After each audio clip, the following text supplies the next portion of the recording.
Good evening, everyone. Thank you for joining. Before we go ahead, I just wanted someone to confirm in the chat if you can hear me all right and if you see the presentation. Thank you.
It's 7:30 local time in Sweden now in the evening, so I think we should go ahead. Questions you can ask through the chat and I will answer them at the end of the presentation. So my goal with this presentation is to give you some inspiration of what is possible in Sweden and in Northern Norway. I will tell you a bit about myself, how I started this company, and what I can offer you.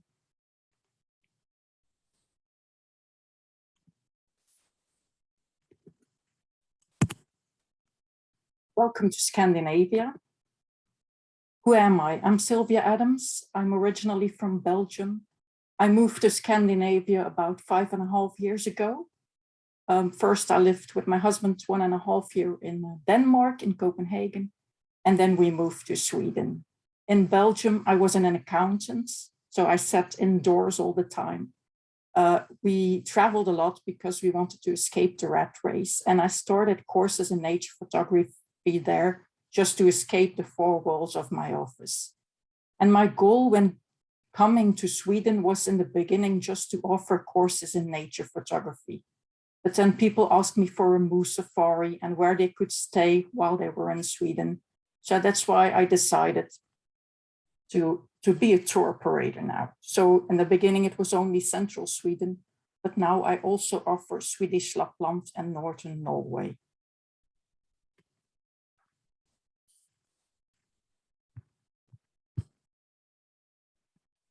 So what I do, I make bespoke travel itineraries for everyone. So it means that every trip is customized.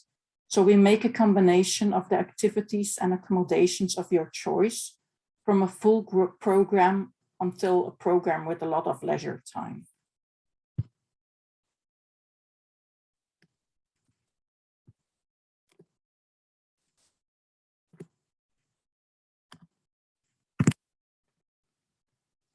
So why Amazing Nature Scandinavia? I know there are a lot of tour operators all over Europe and even abroad that offer Scandinavia. But why would you choose me? Because I really make a program according to your wishes and needs. It's not something you see online and you have to book it like it is. As I'm living in the area myself, I have a lot of knowledge, not only about what's going on where, but also where you should stay and where you shouldn't stay. There is no mass tourism. I try to work as sustainable as possible. Sustainability is really something that is quite common in Sweden. So people are so used to it that they don't know how to sell it anymore because it's just the way they work. And in cooperation with local partners and guides, I also give everything to sustainability. It's not like we work with a lot of people coming from abroad to work here 2 or 3 times. No, we work with local accommodations, local guides who live here as well. So Scandinavia, it all started for me in Denmark, but then I came to live in Fagersta, which is situated in central Sweden. So I will first tell you a bit about central Sweden. If you see Sweden in the north of Europe, it's between Norway and Finland. So I have a region from Stockholm to Göteborg around the 3 lakes that you see on the bottom third of Sweden. And then since last year, I also offer the north of Sweden. So if you look to the top of the green card, you will see Kiruna, Luleå. That's also where I work. And also if you draw a line from Kiruna north, Tromsø in Northern Norway, that's also something I have on offer. So let's start with central Sweden. So in the beginning, I moved here and then the questions came. So I first worked mainly in Västmanland, which is a very nice province where there are not a lot of tourists, but a lot of things to offer. But then I also started to work with tour operators abroad, not only with direct customers. So I had to expand my region.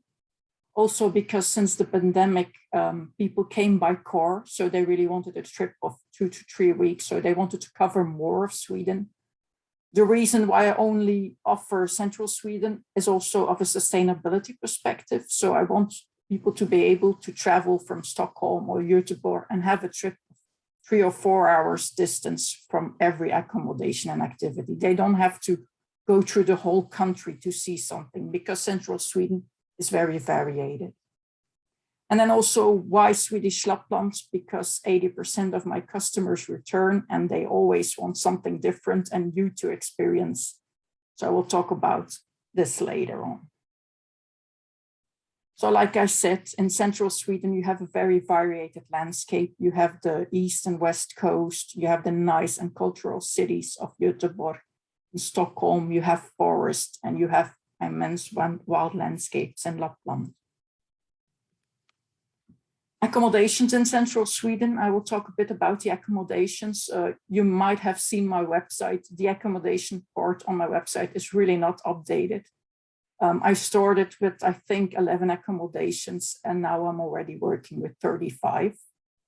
I don't offer campings because I think I don't have an added value there, but I offer a lot of other things, and I will get back to camper vacation later in this presentation. So we'll start with cozy holiday homes, charming B&Bs, unique forest huts, impressive hotels, and luxurious manors. As you will see, there is a bit for everyone. So I won't go into detail, but I will give you some inspirational images.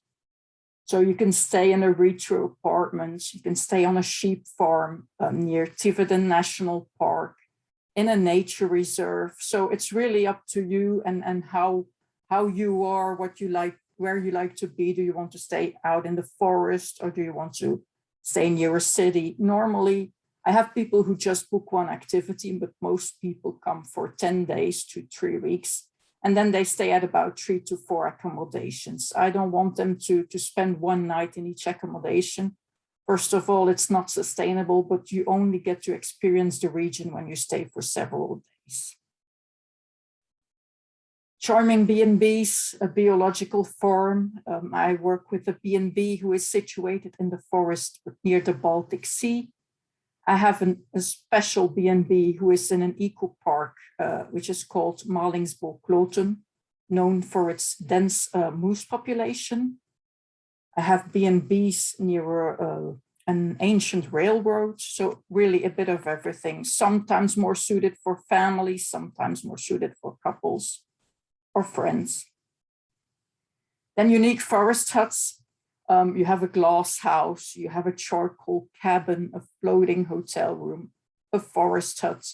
And that's what the feedback was since recent years. So I try to mix the types of accommodations. So people might start in a hotel in Göteborg or Malmö because they come by car, and then they would spend the night in the forest huts and then again in a B&B. So there's a bit of everything. It's not always basic. It's not always luxurious. It's the variation that is quite important. Impressive hotels and manors. In the beginning, I didn't offer that, but people really appreciate that if they come to Sweden and they want to start the beginning of their trip and the end of the trip in a good hotel, or just while they spend 3 weeks in nature, in the middle of those 3 weeks, they really want to be in a city for a day or two, just to see people again. What is there to experience? There is a lot to experience. If you're really a city hopper and you want to shop for days in a row, then central Sweden might not be your destination, although you can do it for a few days in Stockholm. So to be active in nature, wildlife safaris or observation, cultural sites, photography, as I started as a photographer, gastronomy and wellness, and exciting activities for young and old.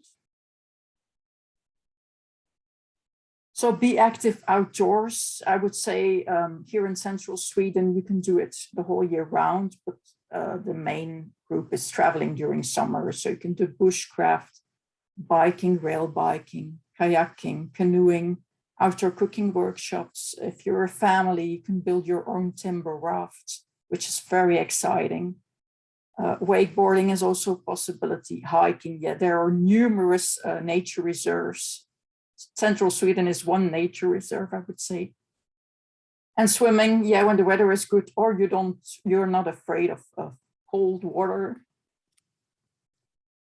Wildlife safaris, a lot of people go to Africa to see wild animals, but we have a lot of wild animals in Sweden too. So I offer beaver, moose, and wolf safaris, and I work with local partners for this.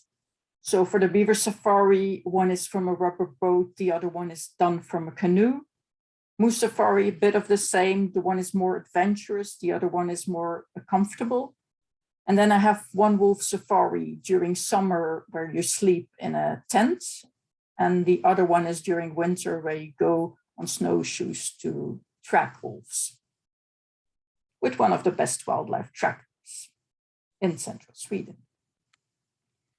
Then observation of wild animals. There are a lot of photography hides. I won't go into detail here because I think you're not all photographers or not all wildlife photographers, but you can spot eagles from heights. The brown bear hide is very popular. Black grouse, other animals. So photography workshops, I offer photography workshops myself. I did a lot of activities in the beginning, but since I'm a tour operator now, I don't have time to do everything. So I have to do the things outdoors that I like the most and which I'm most comfortable with. So those are the workshops in nature photography. So landscapes, spring to autumn, insects in summer, mosses and mushrooms in autumn. And then I also offer a nature photo walk, which is a walk of about 5 to 8 kilometers in Svartådalen, a Natura 2000 area. And that nature photo walk is really suited for everyone. Even if you're not experienced in photography or you photograph with a smartphone, it's a very inspiring activity. And it lets you look at your environment differently than you did before. And it's really good to do in group. It's really fun.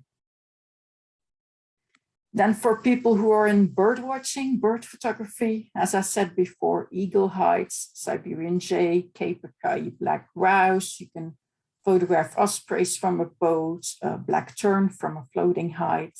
Spotted nutcracker is here now in autumn. So for bird watching, it's really a fantastic country and not so well known as other countries. Gastronomy and wellness, I would say that Sweden doesn't really have a food culture, although the Swedes attending this presentation might not agree with me.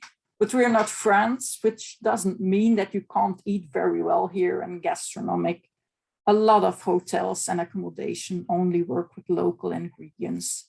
So it's really, really breathtaking sometimes what you put into your mouth. So it's not because you don't like nature that Sweden is not a good destination. Yeah, peace and quiet. You can walk here for 10 kilometers without running into another human being. It's very nice. Also perfect for a trip with a camper van. So Scandinavia is really suited for people traveling by camper van. I don't offer campings, which doesn't mean I can't give you advice on what the best campings are. Sometimes there are campings who offer also a local activity like the timber raft package. For the osprey safari from a boat, you can camp at about, I think, 150 meters from the starting point. So it's not that I can't advise you, I just don't focus on campings. Some facts about Sweden: you have the right of public access, so it means that you can go wherever you want, but you have to take care of nature.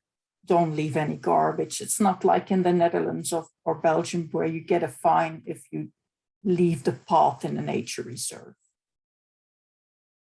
Currency, cash money, you don't need Swedish kroner to come to Sweden. Everything is paid by bank cards or even a cup of coffee. Sometimes you might need it for a word that we will come later on to, but I wouldn't suggest to get money from your bank. Lagom, it's a word that means not too little, not too much, just enough of everything. And that's a word that's quite common in Sweden because they balance everything on a day-to-day level. And that's something you really appreciate when you're here for a few years. Loppis, that's where you might need some cash money. It means garage sale. So you will see a lot of signs on the road with the word loppis. You can find everything there, for things to decorate your house, to cars, to everything you might think of. Something that people don't know about Sweden is, or Scandinavia in general, is it is a habit to take off your shoes when entering a home in respect of the people who owns the home, the people who own the home. So it's not always asked in B&Bs or hotels, even though some of them ask it. So it's like respect for the homeowner you show them when you take off your shoes. And it helps in cleaning. Then winter activities, you can hike on snowshoes, a torchlight trip, ice skating, ice fishing, cross-country skiing, alpine skiing, husky tours, snow scooter tours, wolf tracking. So that's why I also don't go lower in Sweden, because if you want to have a certain certainty of snow, you should really go up above Stockholm and above. And then I would recommend like January, February, not before.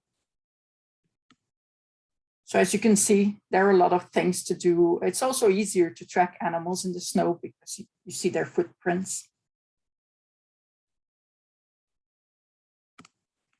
Then if you have seen all those winter activities, then I think one good thing is if you really want to see the Northern Lights, then you should go to Swedish Lapland instead of central Sweden, because you can see them in central Sweden, but chances are lower. So why did I start Swedish Lapland? As I said before, a lot of people wanted to do something else. I don't offer Swedish Lapland in summer because the things to do, like the activities and so on, and the accommodation can be quite similar to central Sweden, but Swedish Lapland is a lot more expensive. So if you go there, then you should really go in winter when you have the Northern Lights. It's more breathtaking and more fairy tale, I would say. So best period for Northern Lights is actually from September to March, but in October, November, December, there is a lot of darkness. So I would recommend, if you really want Northern Lights in combination with snow, then I should suggest from January to March. Luleå, which is in the top of northern Sweden, that's where I mainly work in that area. So you can take a night train from Stockholm or fly to Luleå. There are unforgettable activities, and Swedish Lapland is really something that is perfect for special occasions. If you want to celebrate a wedding anniversary, or if you haven't traveled for a few years since the Corona pandemic started and you have saved up some money, then Swedish Lapland should be your travel destination. I will show you some pictures. Like you see, everything I offer according to accommodation, I try to make them as, how should I say, everything must be different. So I don't offer 3 B&Bs that are the same. I don't offer hotels that are the same. I try to variate in types of accommodation in every location. So you can see here, you also have floating hotel rooms. You have cabins, you have tipi tents, you have cone rooms. You also have hotels or cabins if you're really not into that special stuff. Activities, yeah, Northern Lights, moose safaris, Arctic Circle activities, reindeer. You can even go ballooning over central Sweden, over Swedish Lapland, sorry. You can go on a dog sled, you can fat bike. One thing to keep in mind, though, is that it's always best if you book a trip to Swedish Lapland to also include food and activities in your itinerary, because Swedish Lapland can be quite popular during winter. So it's always best to book ahead. And also a lot of these accommodations are not located near a town, so they're really in the countryside or really far away from everything. So it's always better to book food and dinner and stuff in advance, like that. Because if you don't, you might get to the restaurant when it's fully booked and there's no alternative in the area. And then a bit about Northern Norway. Yes, why Northern Norway? Because I got addicted to Northern Lights. And I offered group tours, so I still do once a year. I offer a group tour to Northern Norway in winter to photograph Northern Lights and snowy landscapes. I do this normally at the end of February, beginning of March. I've done this for the last 4 years. So we still have one spot available for next year, so in February. But in doing that, I also got a question from customers who said, yeah, I'm a photographer, but my wife isn't, for example. Can't you make us a similar program, but for our family? So I started to do that, not only in winter, but then with the pandemic, some people postponed from winter to summer to winter again. So I have 2 programs, self-drive programs in Northern Norway around Tromsø. So yeah, it's possible to do it in summer and winter or autumn even. It's very beautiful as well. So what you have in Northern Norway that you don't really have or not so much in central Sweden, impressive fjords. That's why Norway is so well known for its fjords. You have a polar park, which is a wildlife park, an educational wildlife park. You have educational museums. This year, they opened a Troll Museum in Tromsø, which one of my partners where I work together with, she has an accommodation near Tromsø, and she's the one responsible to start that museum, and it's really fun. It's interactive. It's great, not only for young children, but even for adults. Cultural heritage, yeah, breathtaking winter landscapes, and Tromsø is the place in Scandinavia to spot the Northern Lights. So as you see, there's a bit of everything there. I should also say that Scandinavia is suited for everyone, every age, but you have to have a budget. It's not comparable to Spain or to France even. It's a bit a higher price, but nature is free and there's a lot of it. So also for travelers with reduced mobility, I work together with a lot of accommodation where people who sit in a wheelchair, for example, can get in easily and where everything is adapted for them. So if you have questions, no matter what, concerning reduced mobility or other stuff that you have to take care of, just let me know. How to book. Normally, you start to follow me on Facebook or via the website, and our first contacts would be via email, telephone, or video call. And then we discuss a bit what you're looking for. If you're looking to just book one moose safari, for example, because you're already in the area, or if you need a trip of 2 to 3 weeks, we can discuss this. Some questions I might ask to you is, what is your budget? What comfort level are you looking for? What are your interests? How long do you want to spend in Sweden? With how many people? Do you want self-catering, half board, full board, type of accommodation, and stuff like that? As I said before, the website is not really up to date, not for the sample trips, but also not for the accommodations. For everything else is quite okay. So don't think that because it's not on the website, it's not there. So I do a lot more than the things on the website. You also have flexible payment and cancellation terms. So if you have questions, you can always send me an email, sylvia@AmazingScandinavia.com. And I hope to see you soon in Sweden. So if you have any questions, don't be afraid, just ask them. I'm here to answer them.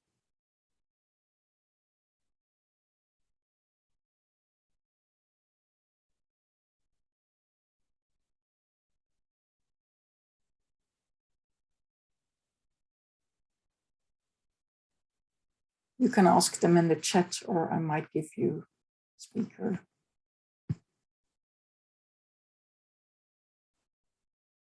What do you recommend when it's the first time to visit Sweden? It depends on what your interests in are and how much time you have and how you are traveling. The most normal program when you're a couple or an individual would be to like spend, I would say, like 10 days in Sweden, do a moose safari, go on a kayaking or canoe trip, a guided trip, for example.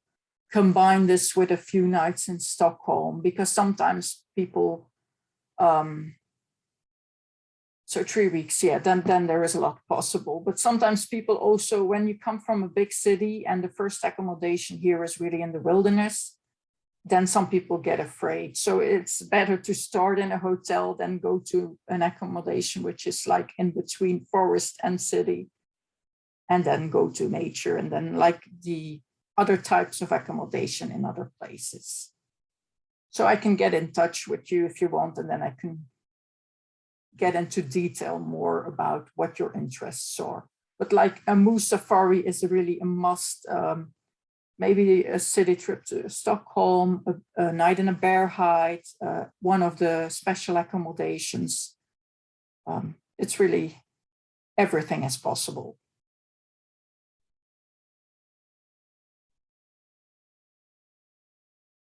You can start like in the West Coast and drive to the East Coast through the forest. Or you can go to the mountains a bit higher, situated in the north of Dalarna, so you have a bit of different landscapes.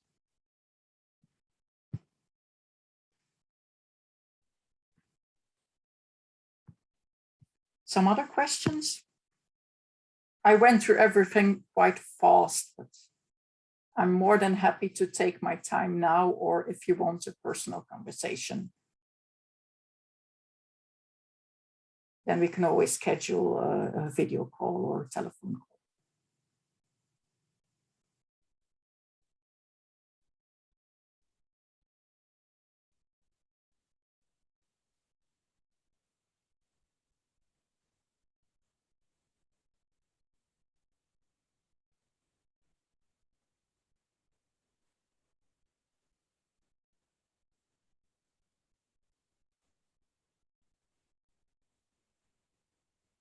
Yeah, what is the best way to explore the country when you're interested in living and working in Sweden?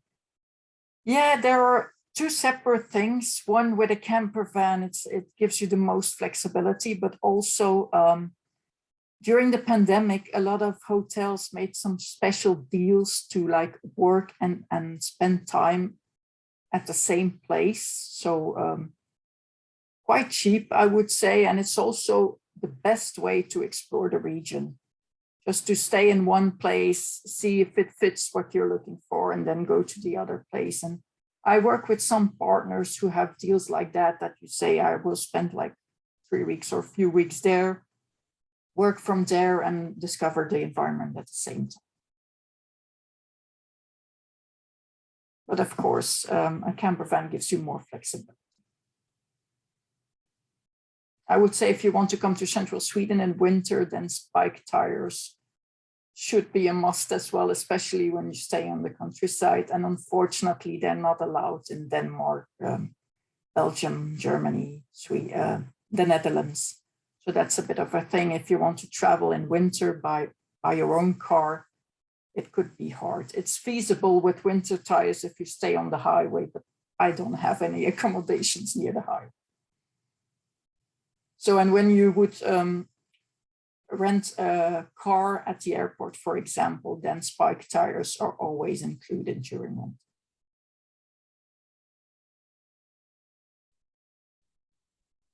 Any more questions?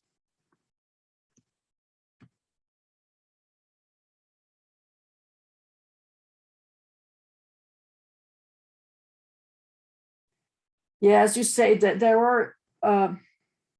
there are many accommodations in Sweden, but not every accommodation is good or is suited to what you're looking for. Especially July can be quite busy everywhere because Swedish people have their holiday then.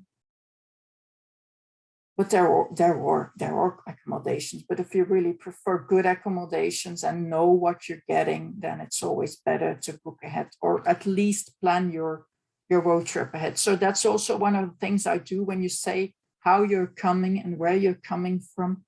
I always want to make a loop, so you don't have to travel crisscross through the country. I always make like a circle that you start at around the same altitude as you're ending, and do the trip like in a logical order. Also, when you're, for example, driving home, I wouldn't book the bear hike at the last night, because then you will be terribly tired. And to drive back to, for example, France would be really terrible. So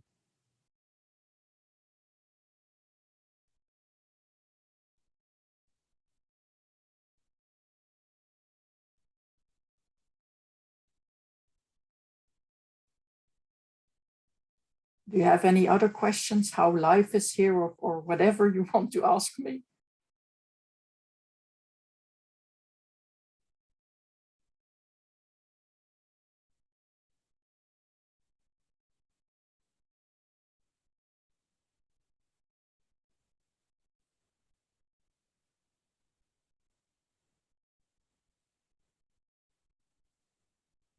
So here it's starting not really to freeze at night, but the temperatures are getting colder. We're getting nearer November, which is the 1 month that I wouldn't recommend you to come to Sweden. But that's the same in a lot of countries in Europe. It's gray, it rains a lot, it's dark really soon. So I moved here, I think I moved here 4 years ago. For us, it wasn't really hard to move because we came already from Copenhagen. We don't have any children, so that makes it easier. We really worked very hard in Belgium. We do the same here. So even when you move, you take yourself with you, but at least we're doing something we like now. And we really live in a very nice area with a lot of nice people around. So we could escape the rat race, just not ourselves all the time.